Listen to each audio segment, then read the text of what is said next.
Bonjour. Je vais vous parler un peu de la situation de la Grèce, avec ces élections qui viennent d'avoir lieu et qui ont modifié le gouvernement, à l'aune, bien entendu, de la théorie conjonctionnelle de Saturne, avec la conjonction de Saturne avec une des 4 étoiles fixes royales, qui se produit tous les 7 ans environ. En l'occurrence, avec Antares au début du Sagittaire. Bien que ce soit une étoile de la constellation du Scorpion, mais avec la présence des équinoxes, elle se trouve maintenant, quand on fait les calculs astronomiques, on calcule les positions saturniennes, non pas d'après le système sidéraliste, mais d'après le système tropicaliste. Bref, en toute état de cause, nous avons des données planétaires qui ne sont pas calculées de la même manière que les données stellaires. Donc, nous avons Saturne qui se rapproche de l'étoile fixe royale Antares, qui est une étoile qui s'appelle aussi le cœur du Scorpion. Et nous sommes donc au début du Sagittaire. Et cette conjonction est importante, comme toutes les conjonctions, il n'y en a que tous les 7 ans, mais régulièrement tous les 7 ans, c'est pas comme en astrologie traditionnelle où il y a des conjonctions à différents moments, sans aucun ordre précis. Enfin, en tout cas, il y a un ordre, bien sûr, astronomiquement, mais qui ne correspond à aucune structure mathématique et géométrique claire. Alors que là, nous sommes plus proches de la numérologie, si vous voulez, dans mon astrologie, avec des choses qui sont vraiment à peu près à égalité, les divisions sont égales, c'est pas comme l'astrologie traditionnelle, qui est trop fonction de tout un nombre de facteurs qui se combinent astronomiquement et qui donnent quelque chose de très désordonné et de confus. Donc on peut penser quand même que l'Europe est à la croisée des chemins avec cette question de la Grèce.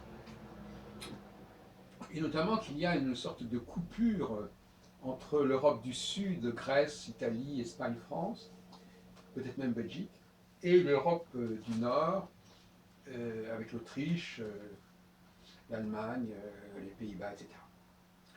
Et on avait, alors rappelons quand même qu'il y a 7 ans, nous étions avec la crise des subprimes, nous étions avec Nicolas Sarkozy, qu'on avait trouvé des solutions intéressantes, d'ailleurs. Et là, nous nous retrouvons 7 ans plus tard avec de nouvelles échéances, de nouveaux défis qui sont à relever. Il y a les défis de l'antisémitisme, les défis terrorisme, mais il y a aussi le défi concernant la Grèce, concernant l'Europe, concernant le statut de l'euro, concernant la politique de rigueur, d'austérité, etc., concernant la banque centrale. Eh bien, les échéances arrivent, n'est-ce pas ? On arrive au terme de certain nombre d'attentes, de délais, et c'est maintenant que les choses vont véritablement basculer. Car la conjonction est un moment de basculement. Les choses ne seront jamais comme avant, en quelque sorte. Au lendemain d'une conjonction, au moment de la conjonction, dans les temps qui précèdent et qui suivent la conjonction, il va y avoir un changement de temporalité, si on peut dire. Je rappelle qu'en 2001, donc encore 7 ans avant les subprimes, il y avait eu ce choc des World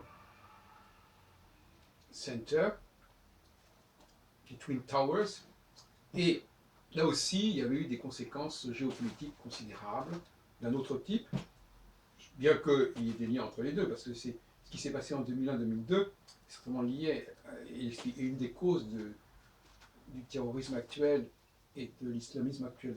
Enfin, ce n'est pas mon débat, enfin, on pourrait effectivement aller dans cette direction. Donc, tous les 7 ans, nous avons un rendez-vous conjonctionnel majeur qui ne correspond pas du tout au calcul des astrologues, puis ne tiennent absolument pas compte des étoiles fixes royales, donc ce n'est que par hasard qu'il pourrait y avoir une configuration. Et comme il y a énormément de configurations en astrologie traditionnelle, il trouverait bien le moyen de trouver quelque chose à ce niveau-là aussi. Sauf que y en a ça part dans tous les sens. Donc la conjonction, c'est le défi, c'est le challenge. C'est un challenge à relever. Et souvent, ça favorise les dirigeants. Sarkozy a été apprécié dans sa façon de gérer la question des subprimes, et Hollande est apprécié dans sa façon de gérer la question du terrorisme, etc. etc. Et il est possible aussi que Hollande soit renforcé par la crise grecque actuelle, ce qui permettrait de marquer des points au niveau de l'Union européenne. C'est une possibilité. En tout cas, quelque part, la cote de Hollande est en train de remonter sérieusement, du fait à la fois de l'affaire grecque et à la fois de l'affaire de l'antisémitisme qui a donné comme réaction que toutes les synagogues, les lieux de culte, les écoles juives, tout cela est complètement quadrillé par l'armée, carrément. Je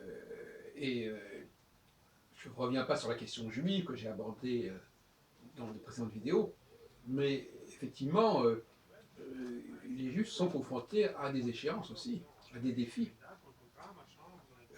Notamment, faut-il continuer à aller dans les synagogues qui sont des lieux extrêmement exposés?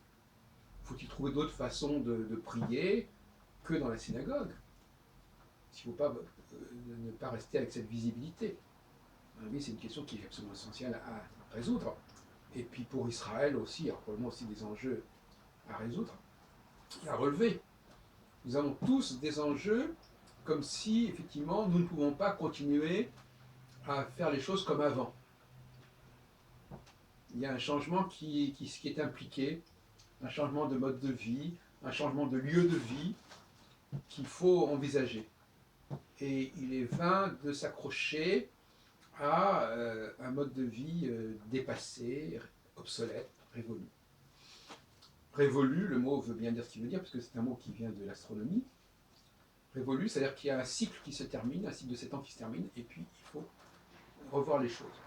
Parfois on arrive d'ailleurs à passer ces caps sans payer le prix, hein, c'est évident.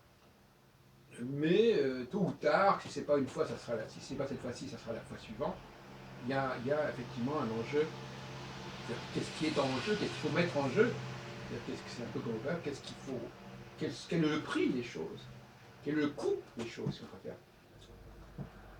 Il faut changer son fusil d'épaule, il faut changer de stratégie, il faut changer de signifiant, pour employer mon jargon. Et c'est à cela que nous sommes invités tous autant que nous sommes, tous les 7 ans. Et c'est cette loi que je revendique d'avoir découverte. Et personne ne peut me la disputer parce que c'est vraiment une loi qui était totalement inconnue des astrologues depuis des siècles. Cette loi du cycle de 7 ans fondée sur la conjonction de Saturne avec une des 4 étoiles fixes royales. Je crois que c'est vraiment une astrologie totalement nouvelle et qui en même temps ne l'est pas du tout. Parce que cette astrologie, elle trouve ses racines. Elle trouve ses racines, elle trouve ses traces dans la Bible notamment. C'est pas par hasard que le livre d'Ézéchiel parle d'une structure à 4 animaux qui sont l'homme, le lion, l'aigle et le taureau, et qui renvoie peu ou prou à la question des 4 étoiles fixes royales. Hein?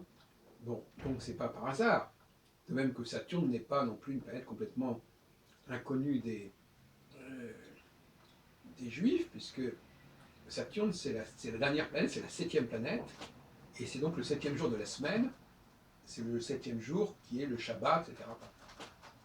Qui est rapproché d'ailleurs le Sheva, qui veut dire 7, et le même mot sabbat, d'ailleurs, au Moyen-Âge, dans le jargon des astrologues du Moyen-Âge, juifs, c'est Shavtai. Je renvoie à mes travaux sur Ibn Ezra, ma traduction d'Ibn Ezra, que j'ai publié en 1977, de son Sefer Ateamim et de son Reshit Rochma, paru chez Retz sous le nom de Le Livre des fondements astrologiques et de la sapience des signes. Voilà. Donc, nous avons là une astrologie effectivement totalement décalée par rapport à l'astrologie actuelle, mais qui a des racines très anciennes. Le cycle de 7 ans, on le trouve aussi dans l'interprétation du songe de Joseph, les 7 vaches grasses, les 7 mages maigres, etc. Bon, c'est pas exactement ça, mais enfin, la notion quand même des 7 années qui se suivent, c'est quand même pas indifférent. au bout de 7 ans, il y a des choses qui vont basculer. Ben, c'est ce qui s'est passé en Égypte quand on est passé de la première période de 7 ans à une période d'autres périodes de 7 ans. C'est pas forcément en bien d'ailleurs, c'est un problème. Et on peut aussi dans le trouver chez les Juifs les 49 ans, le jubilé, cette fois 7-49, la Pentecôte, qui correspond à 50, c'est-à-dire les 50 jours de l'Homère, entre Pessah, Pâques et Shavuot, c'est-à-dire la Pentecôte justement, Shavuot voulant dire semaine, c'est-à-dire qu'il y a 7 semaines. Et donc la notion de Shavuot, de semaine, est une notion fondamentale. Si ce n'est que là, ce sont 7 semaines de 7 jours, alors que moi, je travaille sur des semaines de 7 ans. Mais globalement, c'est le même principe. D'autant si l'on retient que la Lune et Saturne ont les mêmes valeurs. La Lune met 28 jours, Saturne met 28 ans. Donc si on divise par 4, on a 7 jours et de l'autre côté 7 ans. Donc tout ça est parfaitement clair. Donc cette astrologie, elle est nouvelle, mais en même temps, elle est très ancienne. Et comment on est passé de cette astrologie très ancienne à l'astrologie traditionnelle, j'en ai parlé dans différents travaux, c'est parce que les astronomes, à mon avis, qui sont les premiers responsables de la corruption de l'astrologie, de la dégénération de l'astrologie, ont cru bien faire en imposant une astrologie. On pense notamment à Ptolémée, qui était à la fois astronome et astrologue. On dit souvent « Ah, mais c'est très bien qu'on soit astronome et astrologue ». Pas du tout.